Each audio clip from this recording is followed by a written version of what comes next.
Hey, it's me, Vicky Marie, and good morning, good afternoon, or good evening, wherever you are in this crazy world that we're living in. So today we're here to talk about, in this video, we're here to talk about this beautiful soul, Nicola Bulley.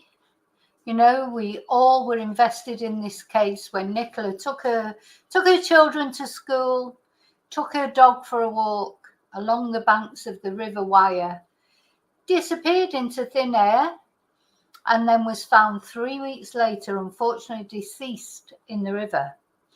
But what a long 3 weeks or 21 days that was. Now, as you know, I'm doing a docu-series about this case. I've paused it because I want to see what comes up.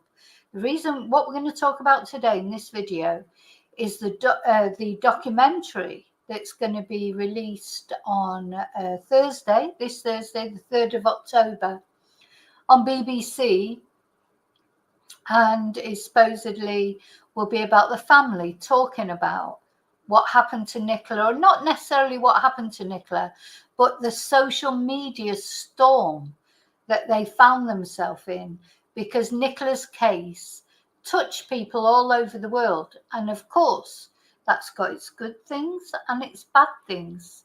And we're going to talk about both of those. We're going to have a look at what the BBC has released, a little sort of taster, if you like, of the video, which already is so interesting to see people talking in a more of a normal way than how it was at the time.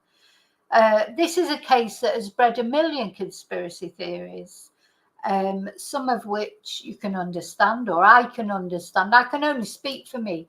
You've all got your opinions. You'll say, please feel free to say whatever you like, as long as it's respectful. You know, express your theories. That's, you know, I'm not here to tell you what, I'm not the thought police, but I am here to tell you, don't be disrespectful to anybody, including me. Otherwise, it's adios amigo. Nicola Bulley, this is a case where I always get the most trolls whenever I do a video about Nicola Bulley. So I know I'm going to get some horrible things said, etc. But you know what? It's just water off a duck's back to me. I really don't care what people that I don't care about think about me. But the thing is, one thing that is true, we all cared about what happened to Nicola. We were all concerned. It didn't feel right. There's so many things in this case that don't feel right. But anyway, apparently in this documentary, we're going to hear the family speaking about how it felt to be in the center of a social media storm. So, with no more ado, I'm going to put on my intro video and then let's chat.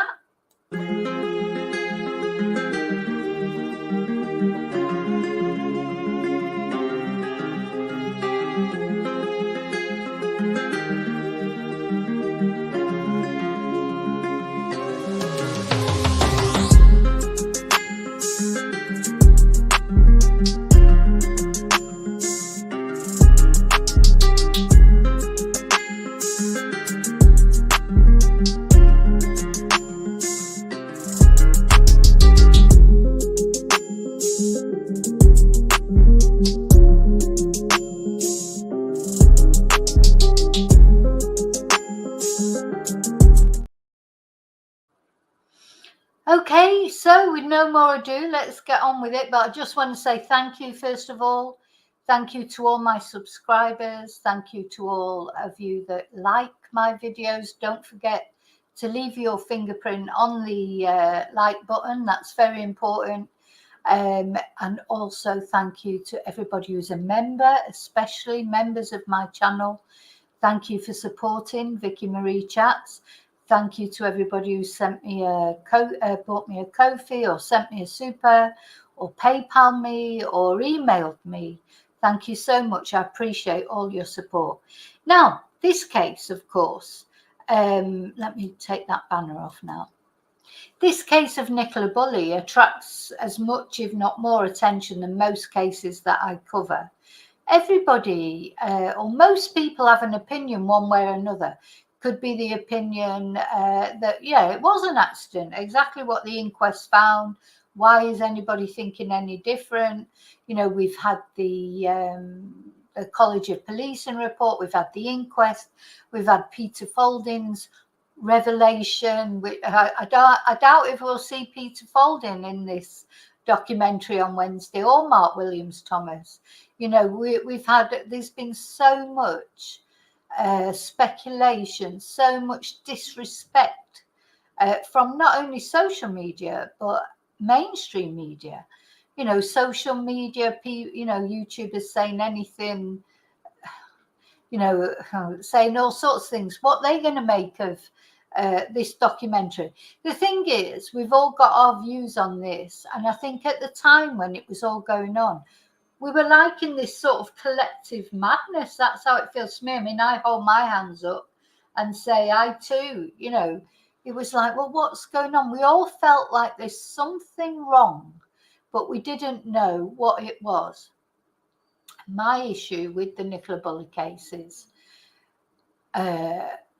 there's no evidence to say it was accidental death. There's no evidence of anything. There's no evidence of self-deletion. There's no evidence of foul play. Everywhere you turn, there's no evidence of any of it. And there were fundamental mistakes made by the police. Some people think it was a cover-up by the police. I personally don't agree with that at all, but some people think that. I'm not surprised that they think that, because it was so mysterious the way it all happened. You know, wherever there's a void of information, conspiracy theories, if you like, will always follow, because if you don't tell people what's going on, they'll sort of just make it up, really, or even if not exactly make it up, but they'll make their own. They'll come to their own conclusions. If they don't get proper answers, they'll come to their own conclusions, and that's just human nature. So social media did flare up, it did go mad, but also mainstream media. They can't blame it all on social media. You know, social media is fanned by mainstream media, and mainstream media can complain about social media all it likes, but they're the ones that were saying all these things.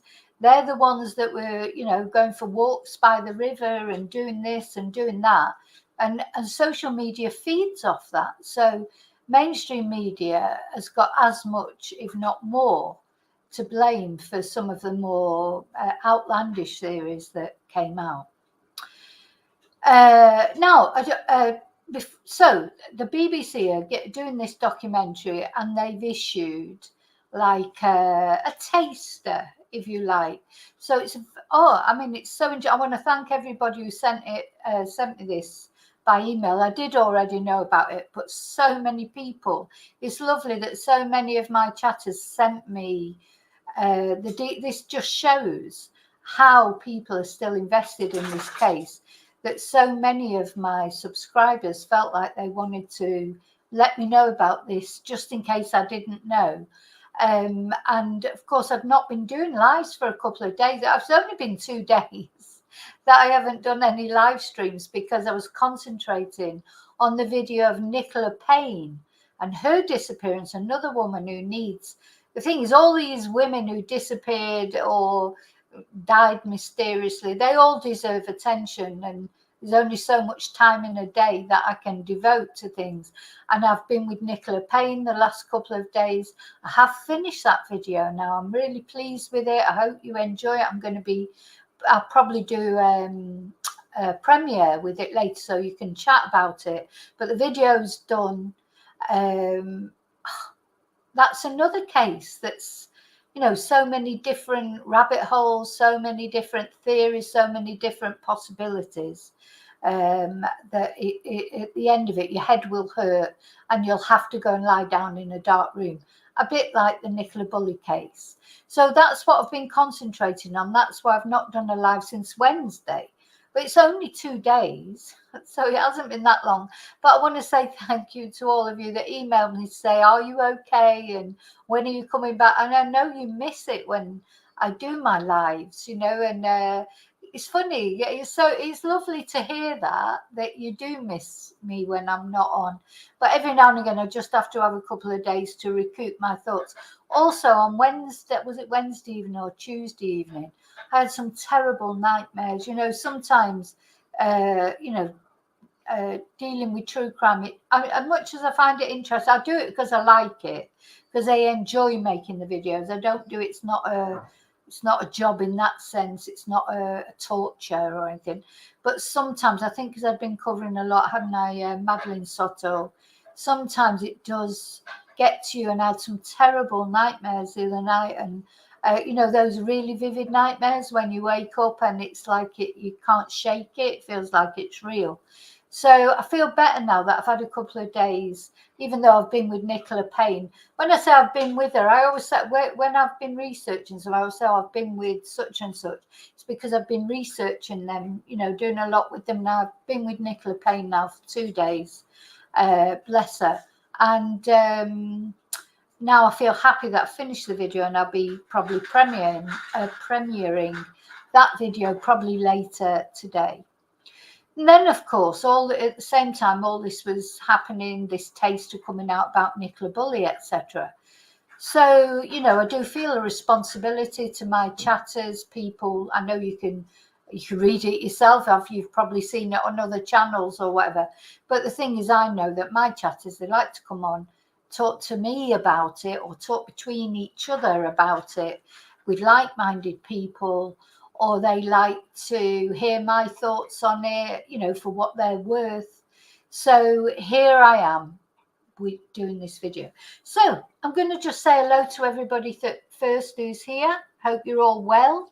Hope you're all looking forward to the weekend. It's Friday. Have you got that Friday feeling? Of course, it was a Friday, wasn't it? When poor Nicola, a Friday when she dropped off her kids at school, like any other Friday. Dropped the kids off, took Willow for a walk along the river, sent an email, made a few texts, etc., not realizing that would be her last Friday. And of course, our sympathies do go out to her family, but especially to those 2 girls who've lost their mum. That's the most important thing. And although Nicola's death has been declared accidental death, even the coroner himself, even Mr. Adley himself, let's just have a quick look at him. I think I've got a picture of him somewhere. Even the coroner himself, Mr. James Adley, said he will probably never know how Nicola ended up in the river.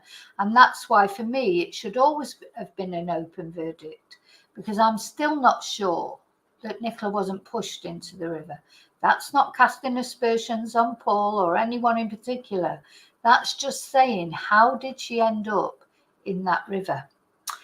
Anyway, so as I say, I'm just going to say hello to everybody now. And of course, a lot of us met through, that's how you came. A lot of you, that's how you came to my channel. There'll be some of you, obviously I've got a lot more subscribers now, so some of you out there wouldn't have come to my channel through the Nicola Bulley case. And maybe some of you out there don't know much about it. People come to me through all different cases. It might be from the Samantha Murphy case, or from Jay Slater, or from anything. They'll have been clicking through YouTube one day, my video will have come up, they've had a look at it, whatever the subject was, and then decided to subscribe. So not everybody on my channel came here through Nicola Bulley, but of course a lot of you did. So hi Laurie, hi Mello, hi David. Oh, yeah. Hi Mia.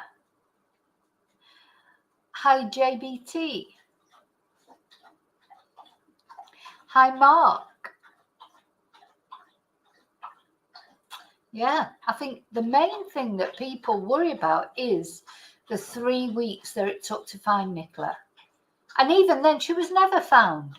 She was never found, was she? She came, floating down the river, apparently, for a medium to find her, for Jason to find her, Jason Rothwell. So the police never found her. And those first few days where the police, really did search, not only the police, the fire brigade, etc. Oh, you name it, they search for her. I don't think that's going to be addressed in this. I think this documentary is literally just about how horrible the social media are. I don't think it's anything to do with why wasn't she found in 3 days, 3 weeks, you know, all those kind of things. I don't think it's anything. It'll be anything to do with that, but it'll still be interesting. And as I say, I'm just pausing my series that I've been making, so I just want to see what comes out. Hi, Maria. We can't all be wrong. Yeah. Hi, Joanne. Hi, Fortean. So let's have a look. What this? Let's have a look at the taster, if you like. I mean, it's so. Hi, Kelly. It is so very. Oh, what happened there? Why have I got? What happened there? Oh, I think I've got my video on in the background. Hang on. Right, sorry. Oh, I'm sharing the wrong thing. That's why. That's why. So yeah, I do think, although you know, a lot of people will say, "Oh, this video, this documentary won't tell us anything new." Probably won't, but it will give us, you know, an insight in the sense of actually hearing the family speak properly, normally. Because really, as well, as far as Nicola's parents were concerned, Dot and Ernie, we only heard them speak once, didn't they, along with her sister. As far as Paul was concerned, Paul Ansell, her partner and the father of her children, he spoke, of course, that was a lot of criticism of him. He didn't speak. It was about nearly a week, was it? Or a few days before he even came out and said anything. I haven't got as far as him yet in my docuseries. I will be doing an episode just about Paul. Not to knock, but, you know, I'm not trying to say anything, oh, Paul this or Paul that. I don't know. I'm just presenting what we know. And then, you know, I have no clue what happened to Nicola. But I don't think anybody has. I don't think I'm any different to anybody else. So I'm not here to sort of knock Paul or knock anybody else. I'm just here to tell you what happened, the interview he did, play the interviews that he's done, and then, you know, take it from there. It's not a question. It's not like a trial or anything. But the interesting thing is this taster that we've been given, you do see Paul speaking. You also hear Paul's 911 call. Now, I wrote under the Freedom of Information Act for Paul's 911 call and was refused it. So how come suddenly it's okay to be out there? You know, I don't understand the way that British Freedom of Information laws work. It was a 999 call. There's nothing. Why is it being withheld?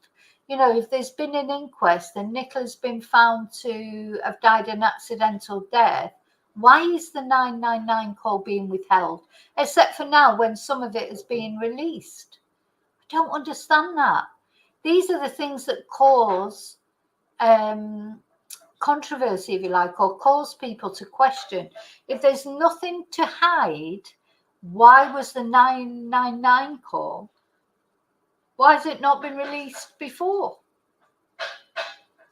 Now suddenly a BBC documentary can have it, but somebody requests it under the Freedom of Information Act. No. Privacy laws. No, you can't have it. So it's either freedom of information or it's not. So this is just one of the many reasons why people are suspicious. You want to make someone suspicious? Keep things secret. You want to stop people being suspicious? Make it transparent. If you make things secretive, people will be suspicious. I don't think that's rocket science, is it? You know, it's just like how it is.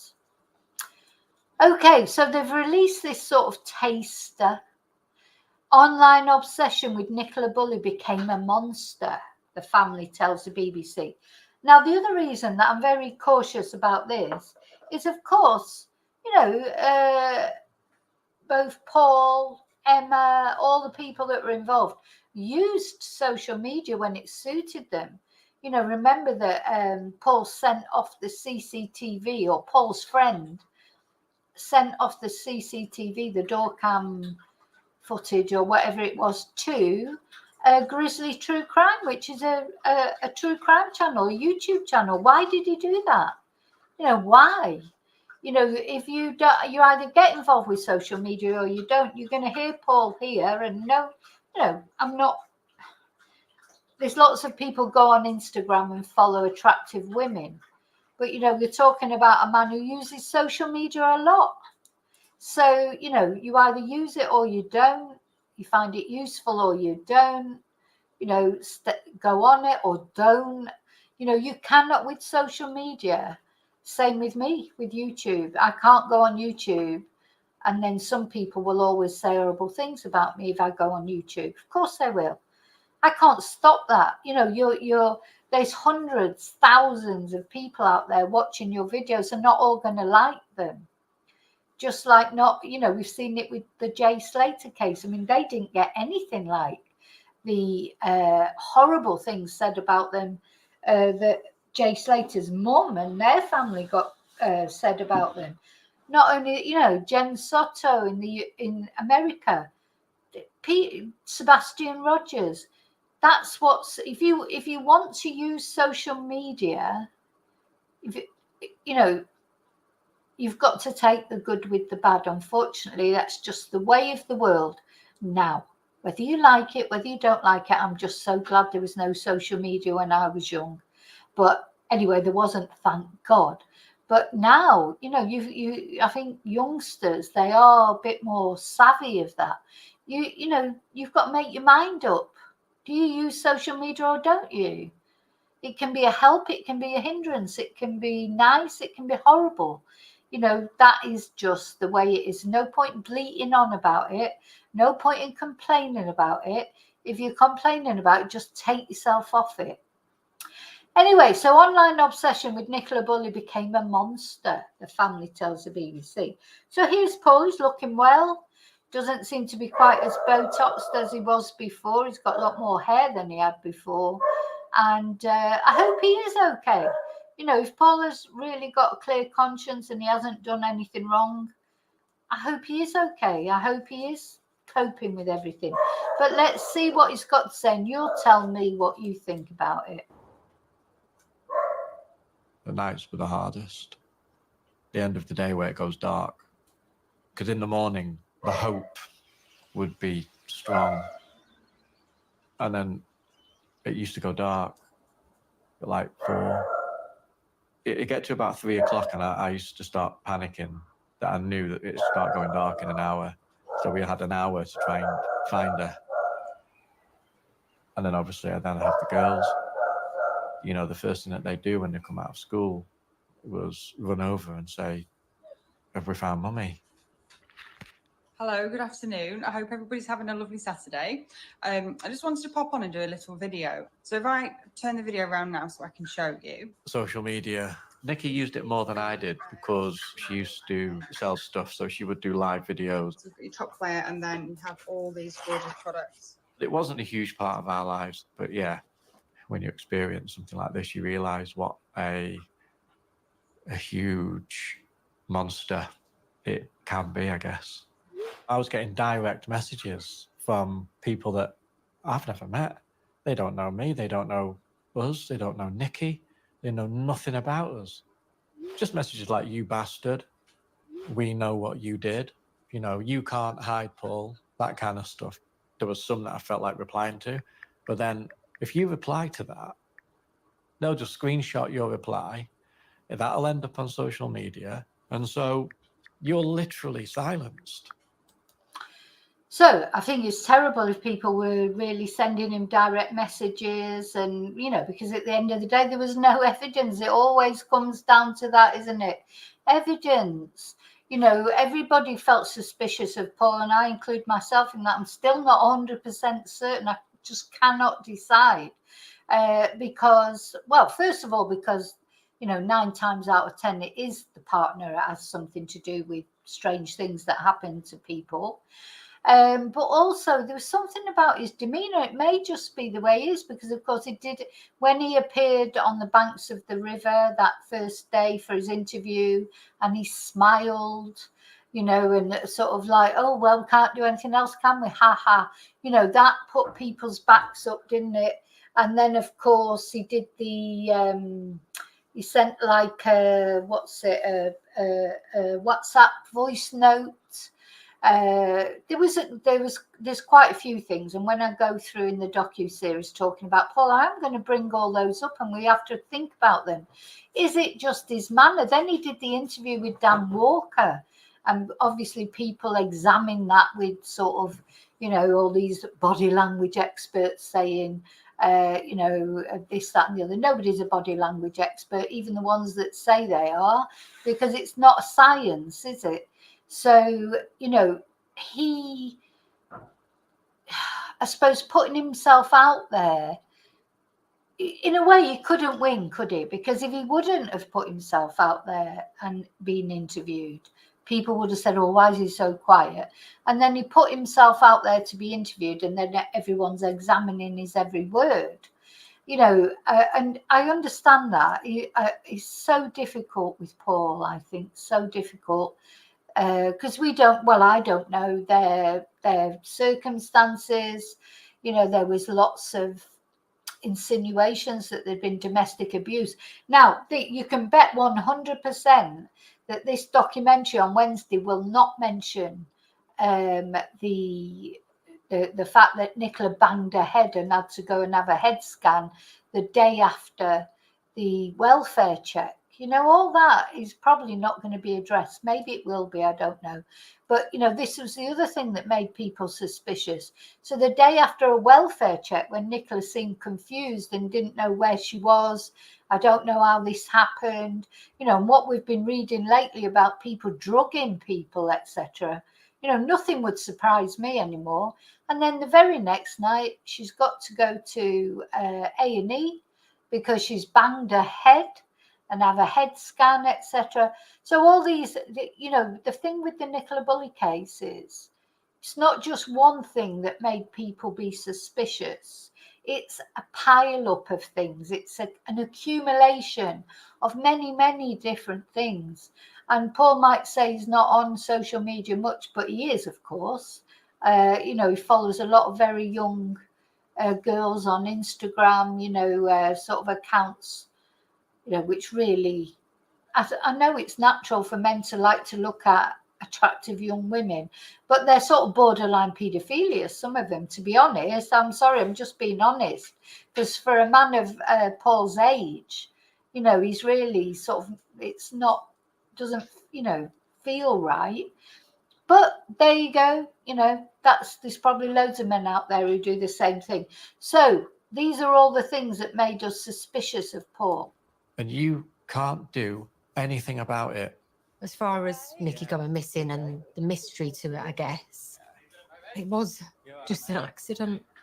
It doesn't always have to be something sinister linked to something that happens. Sometimes bad things just happen. Just wish it hadn't happened to us. We're just a normal family. Just had a really tough time. Now let's watch that again. Now that, of course, that was her sister, Louise. Is that spelled? Was that didn't look like Ed to me. That's not Ed. Let's have a look. Her husband. The nights were the hardest. The end of the day where it goes dark. Because in the morning, the hope would be strong. And then it used to go dark at like 4. It'd get to about 3 o'clock, and I used to start panicking that I knew that it'd start going dark in an hour. So we had an hour to try and find her. And then obviously I'd have the girls. You know, the first thing that they do when they come out of school was run over and say, have we found Mummy? Hello, good afternoon. I hope everybody's having a lovely Saturday. I just wanted to pop on and do a little video. So if I turn the video around now so I can show you. Social media. Nikki used it more than I did because she used to sell stuff, so she would do live videos. So you've got your top layer, and then you have all these gorgeous products It wasn't a huge part of our lives, but yeah, when you experience something like this, you realise what a huge monster it. Now, I just don't believe that it wasn't a big part of their lives, because Nikki was on social media a lot, you know, just because of her job. Not only that job, but her mortgage, you know, a job selling mortgages and things. I think it probably was quite a big part of their lives, but yeah, I still can't make my mind up about Paul. But you know what? He's coming on. He's doing this documentary. I don't feel bad about discussing him. If you know, he's made the choice to come out doing the documentary. He knows he's going to get discussed. He's going to get discussed. The whole family's going to get discussed. And they've made the choice and come on to do this documentary. So, you know, we're discussing them. I mean, the thing is, it's sort of like, it's bad in one way, but the reason that we're discussing it is the one thing that everyone's got in common, you know, be they like in my you know, take the same view as me or not of me, or hate me or not hate me, or hate Paul or not hate Paul. Everybody cares about Nikki. So I wonder how that would feel, you know, for a member of your family to go. There'll be people out there whose members of their family have gone missing, and nobody gives a shit. It's not on the news. Nobody's making videos about it. Nobody cares, you know. So everybody cared about Nicola. That's got to be a good thing, really, hasn't it? Hasn't that got to know that the whole world, you know, cared about your loved one? That's got to mean something, surely. That has got to be positive in my eyes. It can be, I guess. I was getting direct messages from people that I've never met. They don't know me, they don't know us, they don't know Nikki, they know nothing about us. Just messages like, you bastard, we know what you did, you know, you can't hide Paul, that kind of stuff. There was some that I felt like replying to, but then if you reply to that, they'll just screenshot your reply. That'll end up on social media. And so, and you can't do anything about it. As far as Nikki going missing and the mystery to it, I guess, it was just an accident.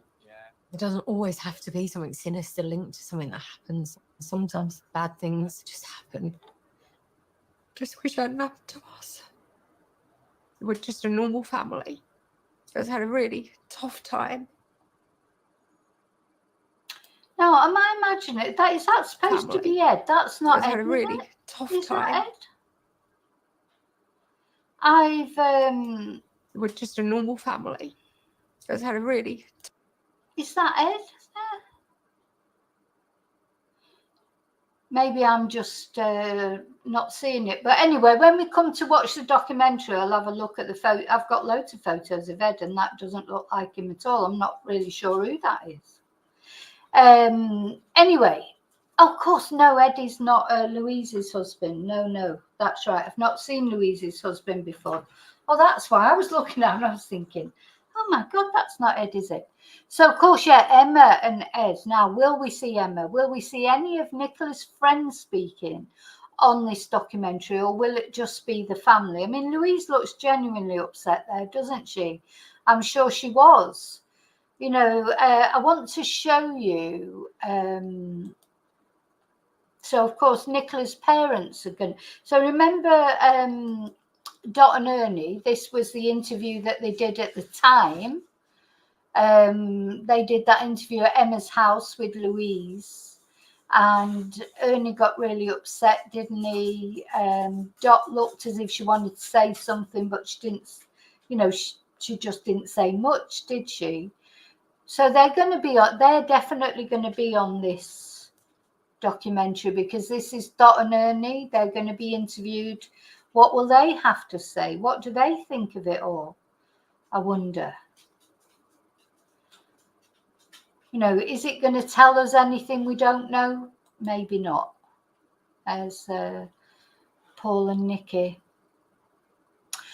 Anyway, let me read to you what the article says. So that's the taster that we've got, the actual, what's the word? the actual little bit of video that we've got. And let's go down a little bit from there. So Nicola Bulley's partner has described a social media fixation, an online obsession with her disappearance, as a monster that got out of control. I mean, I do think that sort of thing can happen. It does feel like almost like a collective madness. It's like you're always looking for the next, everyone wanted to solve it. Why is that? Because there's lots of cases happen and people don't feel the urge to solve it or to be the one, who solves it. They just watch it going on. But with Nicola, people got invested in Nicola, men, women, older people, younger people. So it doesn't happen with every case, even cases that receive a lot of publicity and people are interested with. It's not often that they go completely so out of control like Nicola's did. So I wonder what that is. I used to call it the Nicola effect. Why is it that people got so maybe it's because it always felt wrong from the beginning. To me, from the very minute that I first heard about this case, not from when they said she'd gone missing, because I just thought, oh God, that poor woman, something's happened to her. But from when they said she'd gone in the river. I remember it as clear as anything when Sally Riley came on and said, oh, well, we think she's gone in the river. And I was like, what? It just didn't feel right from the beginning. For me, it was somebody had abducted her and they would probably find her in the woods, unfortunately deceased, or, I felt from the word go that something had happened to this woman. And then, of course, everything after that was just like an acceleration. Maybe that's why people do, somebody said earlier, and we can't all be wrong. Everyone thinks there's something wrong about this case. Maybe people have got different ideas about what is wrong with it or what the reason is, but everyone feels the same. So everyone can't be wrong because we don't get that about every case, do we? We do not get that feeling. If we look at Samantha Murphy over in Australia, we felt that something was wrong. Something was wrong. Yeah, she'd been murdered. Now with Jay Slater, that's another one. People feel, or a lot of people feel there's something wrong. I think, the main thing is that nobody really understands why he went to the Airbnb in the first place. And maybe there is something wrong there. But anyway, that's not finished, that case yet. So speaking publicly for the first time since Nicola's body was found, because it all went quiet, didn't it, after that? So there'd been a lot of social media attention. Emma had done lots of interviews. Paul had done 3 or 4 interviews, including the voice note that he did. But then once Nicola's body was found, it was like stum, silence. The next thing that Paul was heard of was at the inquest. So Paul Ansell tells the BBC the family felt the initial wave of interest in the case was a positive thing. They hoped it would keep the pressure on Lancashire police to keep searching for her, he says. But that was quickly overtaken by a wave of amateur social media sleuths posting hurtful and wildly misleading claims about the case, with the family receiving online hate. Online hate to the family is never a good thing. I think anything like that is a double-edged sword, he says. That's the problem. You're poking a monster. Well, you poked it, Paul, to be honest. The Lancashire mother of 2 disappeared on the 27th of January while walking her dog in St. Michael's-on-Wyre shortly after dropping her daughters off at school. So this was 2023. So not this January just gone, the January before. And I think the other thing that got everyone's attention was it was someone doing an ordinary daily thing, dropping her daughters off at school, taking her dog for a walk along the river, and then disappearing into thin air. So anything like that is always, because people do that day in, day out. So, that's always going to cause interest. So her body was found in a river on the 19th of February, and an inquest in June last year found she had died due to accidental drowning. That's a bit of a moot point, isn't it? So this documentary that's coming out this week, and I'm going to try my very best to record it so we can watch it together, called The Search for Nicola Bulley, explores the media coverage and the impact of amateur internet sleuths conducting their own investigations, as well as hearing from Lancashire Police and Nicola's family. So the Friday morning of her disappearance, according to Paul, was normal. He says Nicola left at 8:30 to take their 2 children to school with the family's dog Willow. When she didn't return at the usual time, Paul says he wasn't overly worried, but by 10:30, the children's school rang. Wasn't the school, was it? Was it the school? I thought it was. Anyway, never mind. Children's school rang to say somebody had found their dog and Nicola's phone by a bench. I mean, that's not a normal phone call to get, he tells the documentary. She would never have left Willow. He says he immediately knew something isn't right here and recalls feeling like he was having a panic attack. It's where you feel like your legs have gone. I mean, that, we all know that feeling, don't we? In a situation like that, your mind is going absolutely crazy. And I rang the police as I was driving, and we're going to hear the 911 call in a minute, or part of it.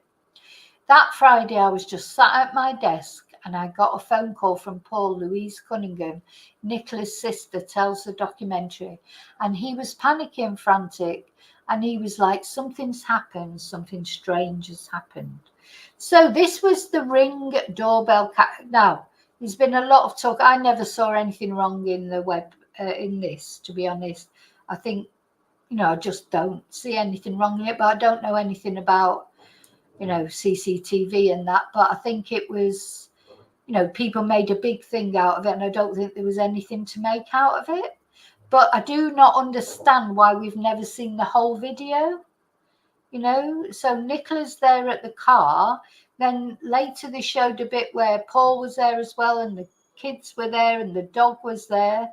Why not just show the whole thing from that morning when Nicola came out, got the car, and then drove off as well. We never saw her driving off, Paul going back into the house. Those are my queries about the CCTV. Why have we not seen the full CCTV? It's not that I think it's a fake CCTV. I just don't understand why we just haven't seen the whole thing. Anyway, I'm going to play this now. So we're going to listen now to Paul's 911. Sorry, I've done too many American videos. Paul's 999 call. It's emergency. Oh, hello. My partner left this morning at 8:30 to take my 2 children to school, and the dog went with her because we take the dog for a walk. Okay. I was getting concerned because she hadn't returned. Now that was a big jump, wasn't it? Because it went from Nicola putting the dog in the car. Let's just watch that again. Nicola putting the dog in the car. We didn't see the kids coming out on this. And then suddenly Paul, look, from there, where was Paul? Is he already there? Is that him behind there? To me, the only thing I would say is I did feel like Nicola looked like she was in a mood a bit, but maybe she was just rushing.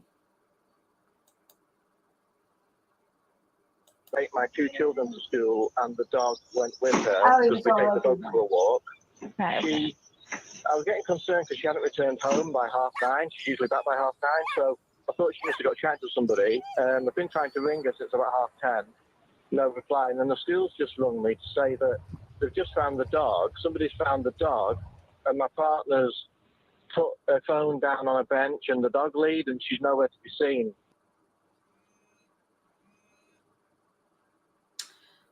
So, any ideas why we wouldn't just see the whole CCTV?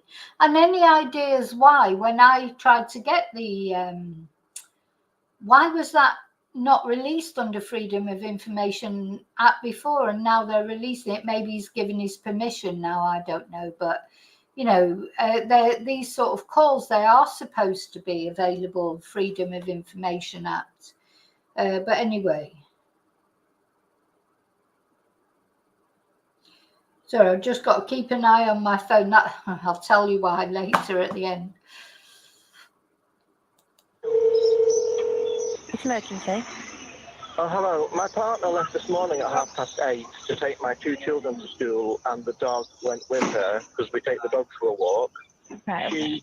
I was getting concerned because she hadn't returned home by 9:30. She's usually back by 9:30, so I thought she must have got chatting to somebody. I've been trying to ring her since about 10:30. No reply. And then the school's just rung me to say that they've just found the dog. Somebody's found the dog, and my partner's put her phone down on a bench and the dog lead, and she's nowhere to be seen.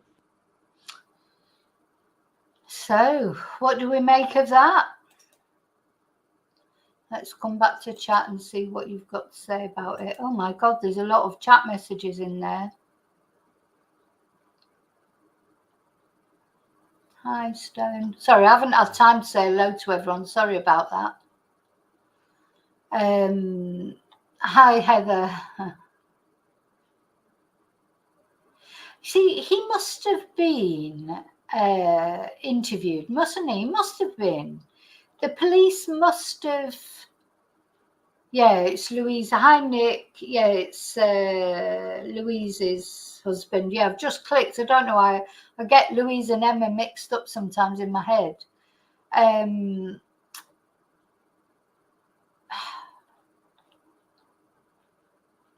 can't decide. Yeah, I can't decide what I think about the way he's reading. Saying that. Now, when he left the voice note to Sky News, that was like he was reading something out as well. But, you know, maybe Paul, he's just got this flat tone, hasn't he? Maybe it's just his way. The thing is, you know, Paul's got his way, like we've all got our way of speaking. And just sometimes our affect, you know, if it's not like, if somebody else's affect is not like ours, you know, it doesn't necessarily mean that they're lying or whatever. I mean, Paul must have been interviewed by the police, mustn't he? He would have been the first person to have been interviewed by the police, surely. Surely the house would have been searched. Surely it would have been tested, you know, because, well, you hope that anyway. But the problem is, of course, with Nicola's case.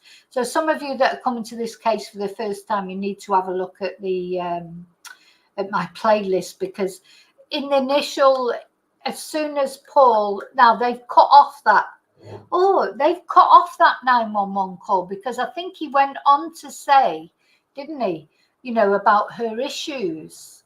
So straight away, Paul said she's been struggling lately because she'd been having problems apparently with the menopause. She was drinking too much, according to Paul, according to the family or whatever. And maybe she was. I'm not saying she wasn't. But I believe that Paul was quite quick to say that. So right from the beginning, the police treated it, I think they treated it that as if they thought she had jumped in the river. Personally, they immediately thought she'd gone in the river before they even had phone data or anything more, or any other investigations. They treated it as an accident or a self-deletion. And I don't think it was ever because, of course, they didn't cordon off the area. They never treated it like a suspicious case, ever, in the beginning. So before they decided that possibly it might be a suspicious case, it was too late, wasn't it? Let's just listen to that one more time. It's emergency. Oh, hello. My partner left this morning at 8:30 to take my 2 children to school, and the dog went with her because we take the dogs for a walk. Right. I was getting concerned because she hadn't returned home by 9:30. She's usually back by 9:30, so I thought she must have got chatting to somebody. I've been trying to ring her since about 10:30. No reply. And then the school's just rung me to say that they've just found the dog. Somebody's found the dog, and my partner's put her phone down on a bench and the dog lead, and she's nowhere to be seen. Yeah. So they're not issuing the whole 999 call, are they? You know, and as soon as they do that, you'd think it was almost deliberate. Maybe it is deliberate, because as soon as they start just releasing little bits of something, people start thinking, well, why don't they release the rest of it? You know, what could it possibly Nicola is dead. The inquest has happened. what problem could it possibly cause now for Nicola's privacy? Why are they not just issuing the whole 999 call? What are they trying to hide? That's what people will be thinking. I'm thinking that. I'm thinking, why not the whole 999 call? Just like I think, why not the whole CCTV? Why not see? We never see Nicola driving off that drive. Why? You know, she got in the car and that was it. You know, did she even drive off? Did Paul go back in the house? We don't know because we didn't see it. Now, maybe the police are happy that that's happened, but they must realize that people are going to think, why are we not just getting the whole picture? That's the whole thing about this case. Everything's half a story, half a picture, and then they wonder why people are not sure, you know, that people are questioning things. So the documentary, here's the turmoil the family went through as the search for Nicola intensified, as well as the impact it had on Nicola and Paul's young children. The nights were the hardest, Paul remembers, of the search. In the morning, the hope would be strong, and it would be going dark at 4 p.m. It would get to 3 p.m. and I'd start panicking that I knew it would start going dark in an hour. So we had an hour to find her. Did Paul go looking for her? I thought he didn't, to be honest. It used to get to about 3 p.m. and then I'd start panicking that I knew it would start going dark in an hour. So we had an hour to find her. Then obviously I'd have the girls. The first they'd do when they came out of school was run over and say, have we found Mummy? I mean, that is pretty heartbreaking, isn't it? One morning, I got up, Nicola's mother, Dorothy tells the programme. The youngest one says, cold, isn't it, Nanny? I hope Mummy's not cold and hungry. As the search for Nicola continued, so-called amateur detectives began travelling to Lancashire to see what they could find. As their fascination with the case spiralled, police became increasingly concerned they might interfere with the investigation, and the amount of online hate focused on the family began to get worse. I was getting direct messages from people that I've never met. They don't know me, they don't know us, they don't know Nicky, Paul says. He was told, you can't hide, we know what you did. And unable to reply, he says he felt silenced. On top of the trauma of the nightmare that we're in, to then think that all these horrendous things are being said about me towards Nicky, everybody has a limit. And at a news conference days before she was found, Lancashire police told the public Nicola had significant issues with alcohol brought on by her ongoing struggles with the menopause. It's not uncommon to go through it young, Louise tells the documentary. And that's true. People can go through the menopause, you know, from very, very young. I mean, there is no, you know, there's no, what's the word? You know, everybody's different with the menopause. Some people go through it really young. Some people go to their late 50s before they go through it. Everybody's different. Some people sail through it. Some people have a terrible time. You know, I think I did some videos about the menopause at the time.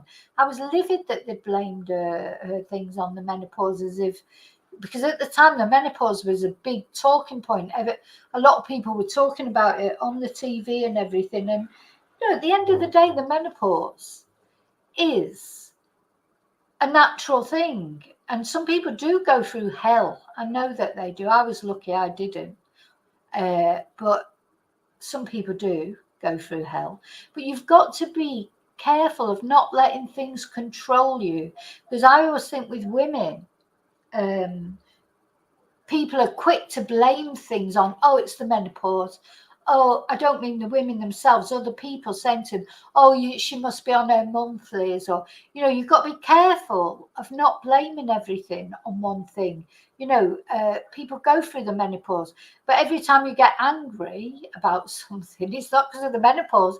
Maybe you're getting angry because somebody's been an absolute twonk.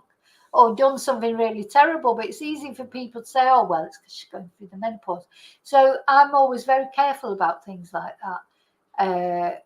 And I was so angry that they would blame what happened to Nicola on the menopause, because there's so much more to it with Nicola, with the welfare check and a bang on the head and all those kind of things. And at the end of the day, she was holding down her job. She was happy about the future.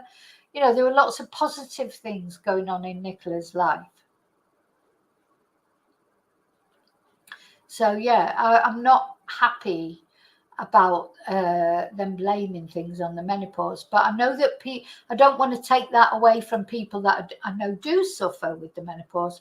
But you've got to be careful because, you know, to me, I'd just rather not even talk about it, because you're going through it. I say it's a natural part of life. It's like, you know, as a woman, when you start off as a woman, you start your cycle or whatever, and then when it finishes, it's part of life. Nobody gets away with it. You know, nobody avoids it. You just have to get on with it. You know, sometimes in life you can dwell on things too much. You know, I sound awful, and I'm not trying to be unsympathetic, but you know what? I don't think it does anyone any favors to dwell on things too much when you just have to get on with it. What do people do, you know, in Africa or whatever, that can't, you know, go for counselling or go on HRT or whatever? You know, what do? To get on with it. They have no choice. Okay, so Paul describes how Nicola developed trouble sleeping, lack of sleep, irritability, brain fog. Maybe she was just annoyed with him. You know, this is what winds me up, because you see how everything's getting blamed on the menopause. Oh yeah, she was irritable, she had brain fog, she was drinking too much. And Nicola is not here to defend herself and say, well, no, actually, it's because you're a pain in the arse. You know, which I'm not saying he is. I'm just saying that could have been the reason why she was irritable. So, but no, it's her fault because she's going through the menopause. It does make me mad that. She'd be awake for hours in the night, hot sweats every single day. Everything was becoming difficult. For who? So as I'm reading this now, I'm getting really arsey about it. The family says Nicola stopped taking her HRT over that period and began drinking to deal with it. Maybe that's what I did. I don't know. I've never taken HRT, never taken any of those things. I don't think they do you any favours, to be honest. But then I have had, to be fair, I've had messages from people who've said that HRT saved them. So we're all different. We're all individual. We all have our ways of dealing with things. So I'm not criticising anyone for being on HRT or not being on HRT. I'm just saying it's easy for Paul to say, you know, everything was becoming difficult. Maybe she was just getting fed up with him. I don't know. So it was literally normal, weird blip. That's the most honest answer I can give you, Louise says. Well, it's more than a blip when you have to phone the welfare. You know, when you have to phone the ambulance, you know, to get a section. That's more than a blip, isn't it? You know, and of course it was Louise who phoned the ambulance, and when the people all went out for the welfare check, which of course they forgot to turn on the webcam or whatever, the body cam. So we don't even know about that. We don't know what happened because there was no webcam and no body cam. They forgot to turn it on. So police officers investigating Nicola's disappearance say they felt they had to release her personal information about her struggle with the menopause and drinking because of the commentary that was coming up on social media. And of course, the rumour is this was Mark Williams-Thomas who had found out about Nicola's problems, and he was, you know, making a fuss about it. We'd be interested to see if him or Peter Folding turn up on this documentary on Thursday, because of course now this Nicola Ray video that I've just made. We'll be talking about Mark Williams-Thomas and Peter Folding. I'll be playing you some of Mark Williams-Thomas's podcast because they were involved in the Nicola Ray not Nicola Ray, Nicola Payne case. But I wonder what will happen now. I feel like they've been sort of released by the police now. Police have had enough of him, but we'll see. Oh, well, Peter Folding is definitely making a new true crime documentary because he put it on his, let's have a look. I've got it somewhere. On his Twitter, Peter Folding put a picture of himself. He's going to be, let's see if I can get the picture up. He's definitely going to be doing another true crime documentary. So although he's blocked me on Twitter, he thinks that I can't get to see his Twitter. Well, of course I can. And he's just recently put a post on Twitter. Oh, I don't know what I've done yet. Oh, there he is. Actually, what I'll do is I'll load it up on here. Sorry, bear with me. So we are going to be seeing Peter Folding again soon. Great, isn't it? Hi, crime audit. Let's see. Now, I know, as far as Peter's concerned, we've all got different views. Some of you think Peter Folding is a great guy. Personally, I don't agree. But having said that, you'll see in the Nicola Payne video, I've got no, if he manages to help families find bodies or do whatever, well, good. I'm glad that he can do that. I hope he does do it. I don't know anybody that he's actually done it with. Oh God, where's it gone?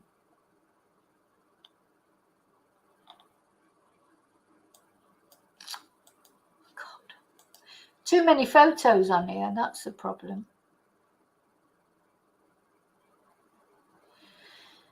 Come on, Peter, where are you? Ah, there he is.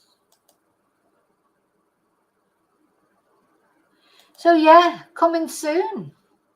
Peter Folding filming another true crime documentary today. We'll keep you updated in due course. There you go. So does he mean a documentary, a proper TV documentary? They called his interview that he did on YouTube with one of the YouTubers a documentary. It wasn't a documentary. It was a guy sat with towels up behind him, and Peter sat at home having a whiskey. And, it wasn't a documentary, what you think of as a documentary.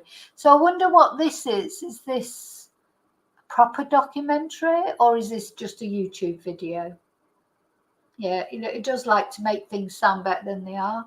But we'll look out for that, won't we? Not really. I mean, I don't really care, to be honest, but it's of interest, I suppose. So, yeah, because of the commentary that was coming up on social media. So the family were not happy about Nicola's alcohol and menopause struggles being revealed to the public, with Paul saying Nicola would have been mortified about the information being shared. Yes, she would. And I remember listening to that and being absolutely fuming because I just felt, because at the time Nicola hadn't been found, nobody knew what had happened to her. And I just remember thinking, oh my God, if she hasn't deleted herself, once she sees she's all over the bloody news about with all her problems, she'll delete herself then because she'll be mortified, everybody knowing her private life. So Louise said, went mad again, didn't it, in the media? Well, of course it did. Nicola's family criticised parts of the press for what they described as absolutely appalling conduct. And the family's worst fears came true on the 19th of February, 3 weeks after Nicola's disappearance, when police were called to reports of a body in the River Wyre. So Rebecca Smith is in this. I'll be interested to see her. I feel for Rebecca Smith. I think she was, especially after reading the College of Policing report, I think she was set up like a stooge. She tried her best, and I think she's been maligned, including me at the time, because we didn't have the full picture. So visibly upset, Detective Superintendent Smith tells the documentary about the moment Nicola was found and describes sitting in a police tent with her body for quite a long time until she was taken to hospital.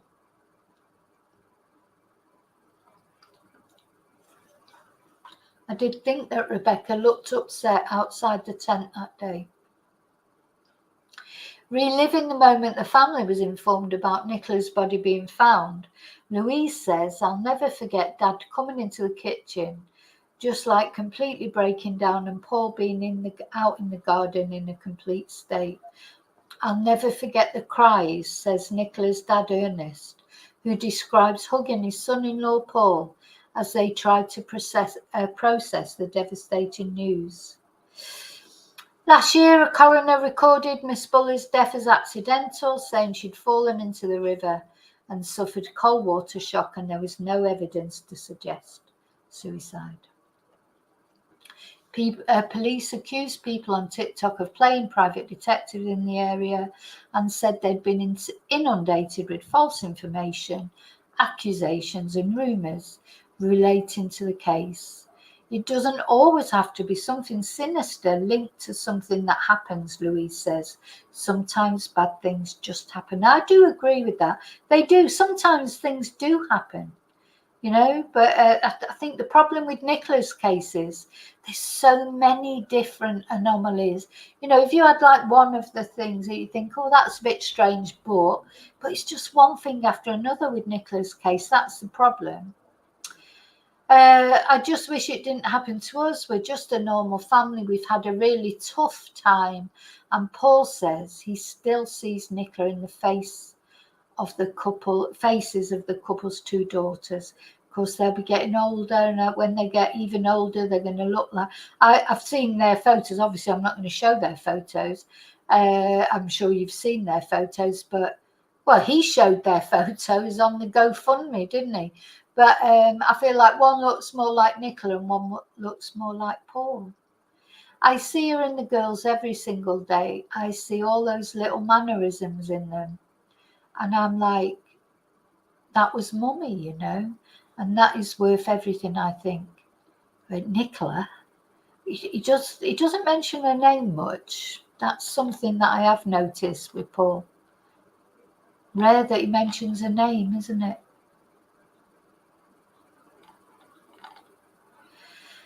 Let's just listen to the 911 call again. It's emergency. Oh, hello. My partner left this morning at 8:30 to take my two children to school, and the dog went with her because we take the dog for a walk. Right. Okay. I was getting concerned because she hadn't returned home by 9:30. She's usually back by 9:30, so I thought she must have got chatting to somebody. I've been trying to ring her since about 10:30. No reply. And then the school's just rung me to say that they've just found the dog. Somebody's found the dog, and my partner's put her phone down on a bench and the dog lead, and she's nowhere to be seen. Yeah.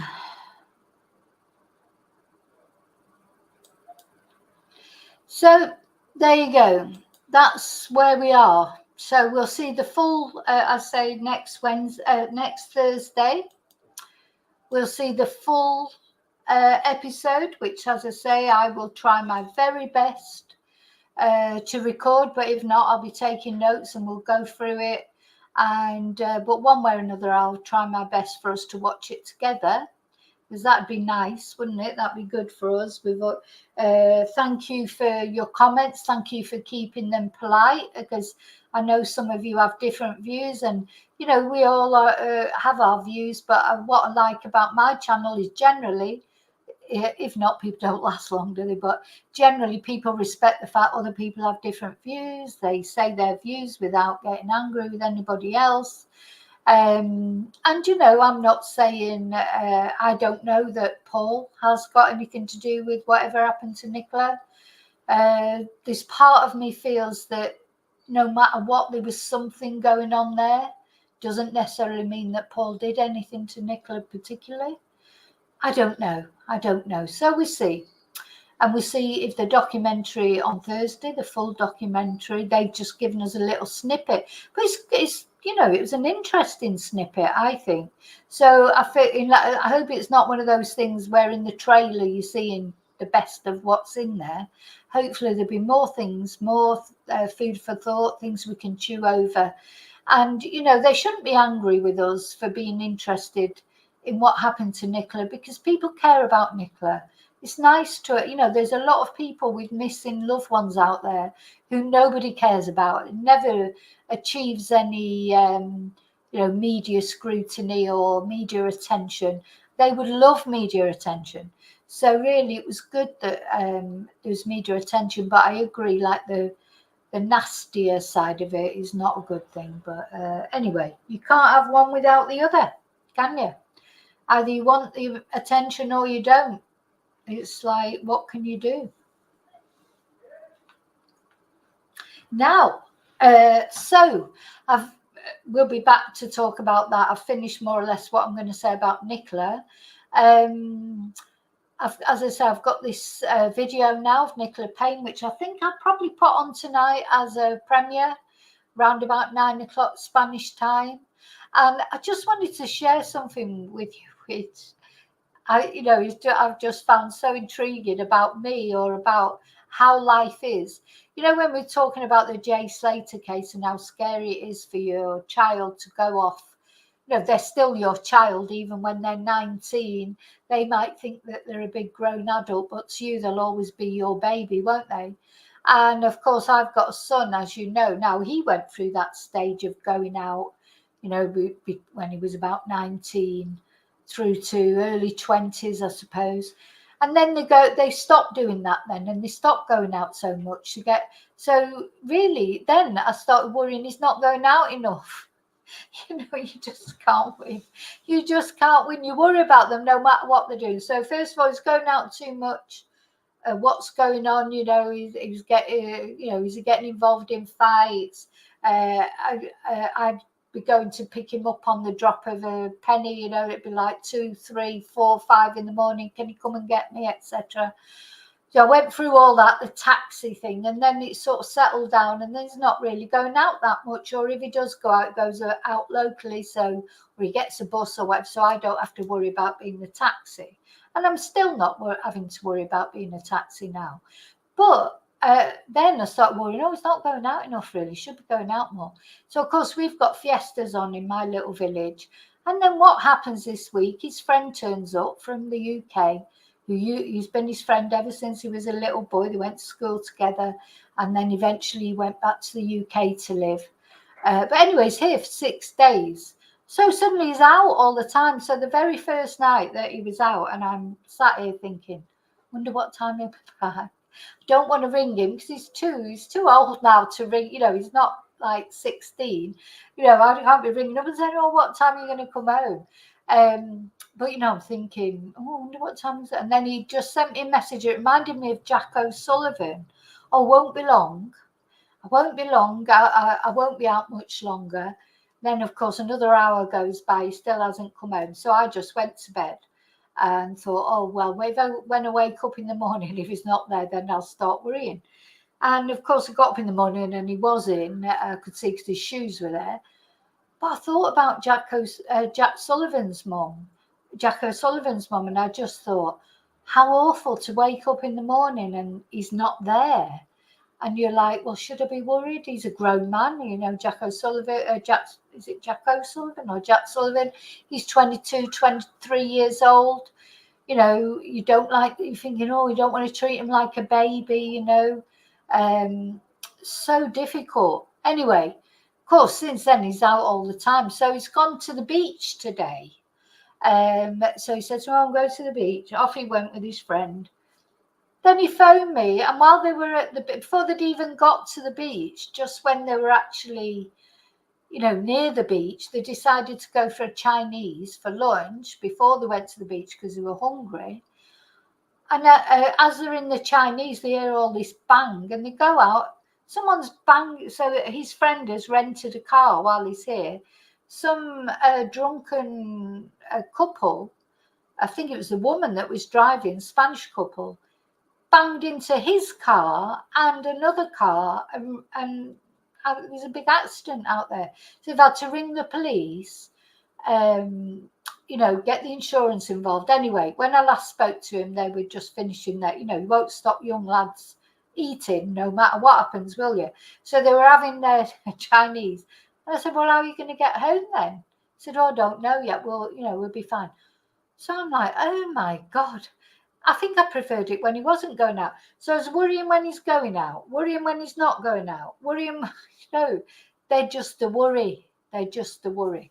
So anyway, they're all okay. I mean, nobody was hurt, but I just thought, bloody hell, scary, isn't it? Women drivers, Nick. So then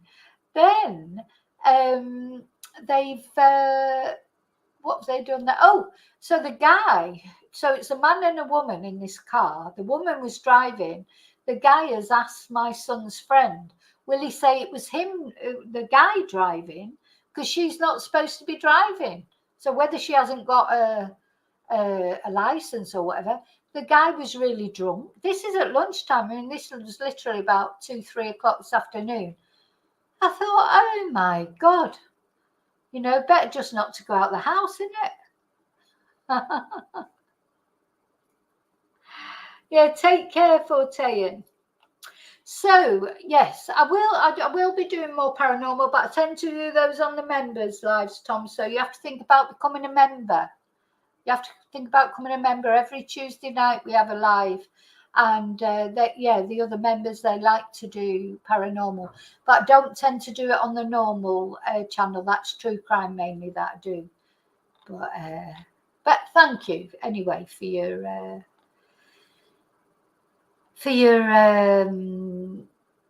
nice words. So Hannah, hi. Yes, Nick, he does. He says my 2 children a lot. Just going back up. Hi, Marcus. So yeah, probably missed quite a few. Oh, Heather, that's interesting. Tom likes Peter Folding. Well, there's no accounting for taste, Tom. Everybody's allowed their opinion on my channel. I'm only joking. Maybe you might not feel the same if you knew a bit more.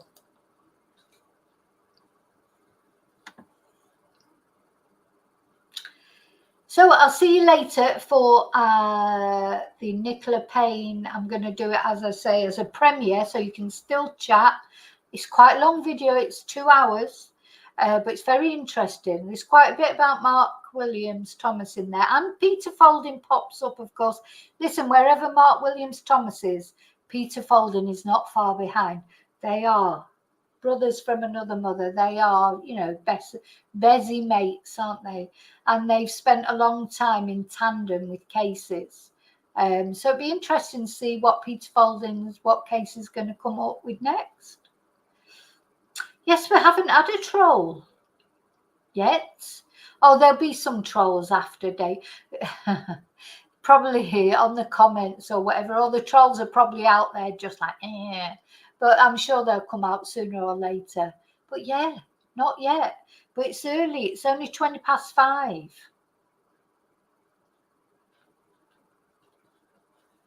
Okay, so take care, people. Thanks. There was a lot of you on here today. Thank you so much for that. Thank you for all coming. And, thank you for caring about Nick. And that's what we've never got to let go of. Whatever our different opinions might be, we all care about Nicola and her 2 girls. Whatever we think of Paul, don't think of Paul. Whatever we think about the police, don't think of the police. We all care about Nicola, so that's the main thing. So I'll see you really soon in the next video, which will be later tonight. It'll be 9 o'clock Spanish time. I'm gonna send out a notification in a minute, and we'll see the case of Nicola Payne, and that is a case got to be solved. And I'll tell you what, if Mark Williams Thomas can solve it, honestly, I'm glad. I've got nothing. If him or Peter Folding can do something to help this family, no one will be happier than me, I can assure you. So I'll see you soon in the next video. And until then, may your God go with you always. Let's put on my little goodbye video. Or don't forget to leave your fingerprint on the like button. And if you're not subscribed, please think about subscribing. Bye.